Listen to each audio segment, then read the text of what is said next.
현대 문명은 지구 밖 우주 궤도에 떠 있는 10,000대 이상의 인공위성에 절대적으로 의존하고 있습니다.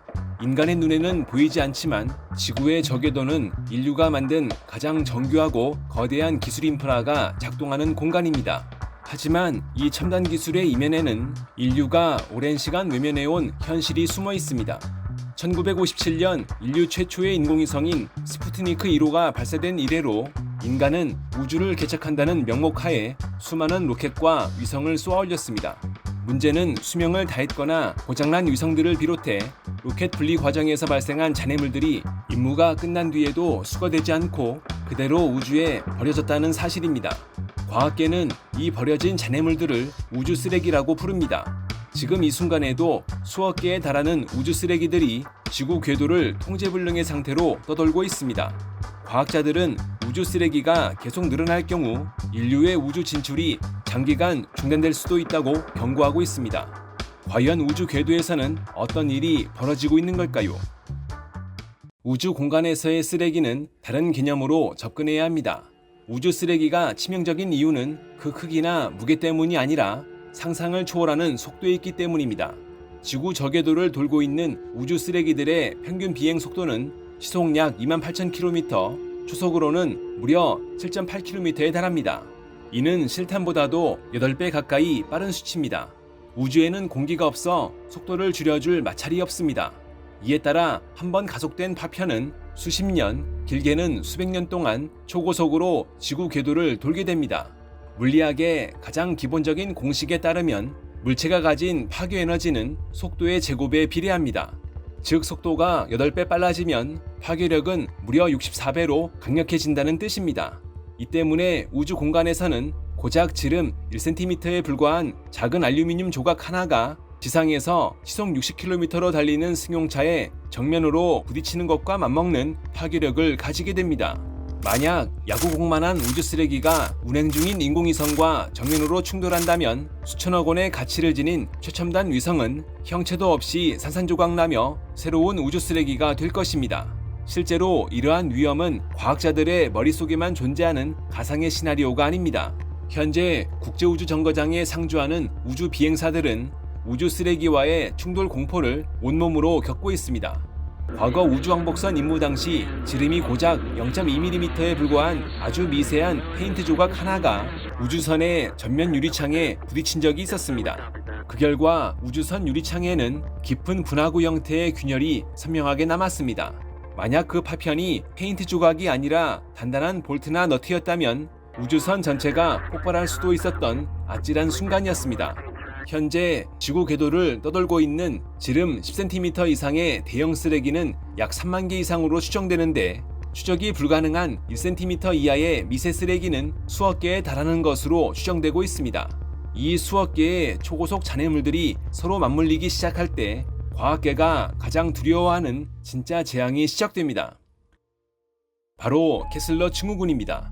1978년 미국 우주항공국 나사의 수석 과학자였던 도널드 캐슬러는 우주 개발의 미래를 뒤흔든 경고를 내놓았습니다. 그의 이론은 아주 단순했습니다. 지구 궤도에 존재하는 우주 쓰레기의 밀도가 어느 일정한 수준, 즉 임계점을 넘어서게 되면 인간이 더 이상 우주로 로켓을 단 한 대도 쏘아 올리지 않더라도 이미 떠있는 쓰레기들끼리 서로 부딪히고 깨지면서 스스로 그 숫자를 기하급수적으로 늘려나갈 것이라는 경고였습니다. 이 현상을 이해하기 가장 좋은 비유는 바로 빙판길 위의 연쇄추돌 사고입니다. 짙은 안개가 낀 고속도로에서 자동차 2대가 부딪히면 그 사고를 피하지 못한 뒷차들이 연이어 들이받으며 순식간에 수십 대의 연쇄추돌로 이어지는 것과 같은 원리입니다. 우주 공간에서는 그 파괴력이 비교되지 않을 정도입니다. 수명이 다한 거대한 인공위성 2대가 우주 공간에서 정면 충돌한다고 가정해 보겠습니다. 두 위성은 충돌하는 순간 폭발하며 수만 개의 새로운 미세 파편을 만들어냅니다. 이 수만 개의 파편들은 각각 총알보다 빠른 속도로 사방으로 튕겨나가며 인근 궤도를 지나던 또 다른 멀쩡한 위성들을 타격합니다. 타격을 입은 위성들은 다시 폭발하며 수십만 개의 쓰레기를 또 만들어냅니다. 실제로 이 경고는 이미 2009년에 현실로 증명된 바 있습니다. 미국의 상업통신 위성이었던 이리디움 33호와 러시아의 수명이 다한 군사위성 코스모스 2251호가 시속 42,000km가 넘는 속도로 우주에서 정면 충돌하는 초유의 사태가 벌어졌습니다. 이 단 한 번의 충돌 사고로 인해 추적 가능한 크기의 대형 우주 쓰레기만 무려 2,000개 이상이 새로 만들어졌고, 미세 파편은 수십만 개가 궤도 전역으로 흩어졌습니다. 이 파편들은 지금까지도 지구 주위를 돌며 다른 위성들을 위협하고 있습니다. 더욱 심각한 문제는 최근 몇 년 사이 인류의 우주 개발 트렌드가 급격하게 변했다는 점입니다. 과거에는 국가 주도의 거대 위성 몇 대가 우주로 진출했다면, 이제는 민간 기업들이 주도하는 시대가 열렸습니다. 대표적으로 일론 머스크의 스페이스X가 추진하는 스타링크 사업은 현재 지구 저궤도에만 이미 10,000대가 넘는 위성을 띄워 운영 중이고, 장기적으로는 무려 40,000대가 넘는 거대한 위성 군집을 완성하겠다는 계획을 실행하고 있습니다. 인류 역사상 그 어떤 국가나 기업도 시도하지 못한 압도적인 규모입니다. 이외에도 수많은 글로벌 기업들이 저궤도 위성 경쟁에 뛰어들었습니다. 인류가 반세기 동안 쏘아올린 위성보다 최근 3-4년 사이에 쏘아올린 위성이 압도적으로 많을 정도입니다. 과학계는 캐슬러 증후군의 현실화 가능성이 그 어느 때보다 높아졌다고 경고하고 있습니다. 캐슬러 증후군이 현실화된다면 인류의 삶은 어떻게 변화할까요? 우주 쓰레기는 대기권으로 진입하는 과정에서 대부분 불타 없어지기 때문에 잔해물로 인해 도시가 파괴되는 일은 드뭅니다. 하지만 수백 킬로그램이 넘는 육중한 로켓 잔해나 특수 금속으로 만들어진 부품들은 대기권을 뚫고 지상이나 바다로 그대로 추락하기도 합니다. 실제로도 세계 곳곳에서는 해변이나 초원 등의 대형 우주 잔해가 떨어져 당국이 접근을 통제하는 일이 벌어지고 있습니다. 그렇지만 지상에서 마주할 진짜 더 큰 재앙은 눈에 보이는 추락이 아니라 현대 문명을 지탱하던 보이지 않는 인프라의 마비입니다. 당장 전 세계의 선박, 비행기, 스마트폰 등에서 활용되던 GPS 위성이 파괴되면서 물류와 교통 시스템은 대혼란에 빠질 것입니다.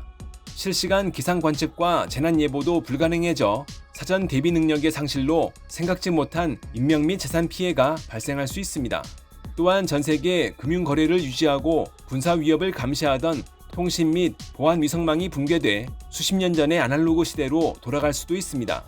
그렇지만 더 큰 문제는 캐슬러 증후군으로 인해 지구 저궤도가 수억 개의 초고속 파편 장벽으로 꽉 막히게 되면 지구는 문자 그대로 기술적 감옥으로 변해버린다는 점입니다. 한 대의 로켓을 우주로 발사하려 해도 발사 즉시 사방에서 날아오는 총알보다 빠른 쓰레기들과 충돌해 폭발할 위험을 감수해야 하는 것입니다. 결국 인류는 더 이상 인공위성을 쏘아 올릴 수도 달이나 화성으로 탐사선을 보낼 수도 없는 우주 고립 상태에 빠질 것입니다. 우주 쓰레기가 자연적으로 궤도에서 이탈해 대기권으로 떨어져 사라지기까지는 고도에 따라 짧게는 수년에서 길게는 수천 년 이상의 오랜 세월이 걸립니다. 현재 인류는 우주 쓰레기를 치우기 위한 소리 없는 전쟁을 시작했습니다. 거대한 그물로 잔해를 포획하는 위성, 심지어 지상에서 레이저를 쏘아 파편의 궤도를 바꾸는 최첨단 기술까지 실제 도입되고 있습니다.